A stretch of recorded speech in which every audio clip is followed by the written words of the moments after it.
ವೇಶ್ಯಾವಾಟಿಕೆ ದಂಧೆ ಮಾಡುತ್ತಿದ್ದ ಆರೋಪದಡಿಯಲ್ಲಿ ಮಂಗಳೂರು ಸಿಸಿಬಿ ಪೊಲೀಸರು ಇಬ್ಬರನ್ನು ಬಂಧಿಸಿದ್ದಾರೆ.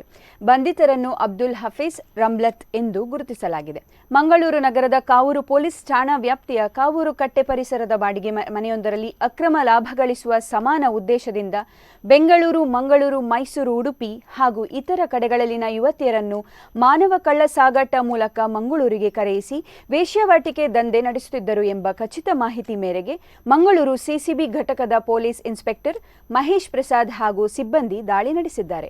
ಕಾರ್ಯಾಚರಣೆ ವೇಳೆ ವೇಶ್ಯಾವಾಟಿಕೆ ದಂಧೆಯಲ್ಲಿ ನಿರತರಾಗಿದ್ದ ಇಬ್ಬರನ್ನು ದಸ್ತಗಿರಿ ಮಾಡಿ ವೇಶ್ಯಾವಾಟಿಕೆ ದಂಧೆಯಲ್ಲಿ ನಿರತಳಾಗಿದ್ದ ಒಬ್ಬಳು ಸಂತ್ರಸ್ತೆಯನ್ನು ರಕ್ಷಿಸಲಾಗಿದೆ. ದಸ್ತಗಿರಿ ಮಾಡಿದ ಆರೋಪಿಗಳಿಂದ 10,060 ರೂಪಾಯಿ ನಗದು, 3 ಮೊಬೈಲ್ ಮತ್ತು ಸ್ಕಾರ್ಪಿಯೋ ಕಾರು ಹೀಗೆ ಒಟ್ಟು 3,25,560 ಮೊತ್ತದ ಸೊತ್ತನ್ನು ಸ್ವಾಧೀನಪಡಿಸಿಕೊಳ್ಳಲಾಗಿದೆ. ಈ ಕುರಿತು ಕಾವೂರು ಪೊಲೀಸ್ ಠಾಣೆಯಲ್ಲಿ ಪ್ರಕರಣ ದಾಖಲಾಗಿದೆ.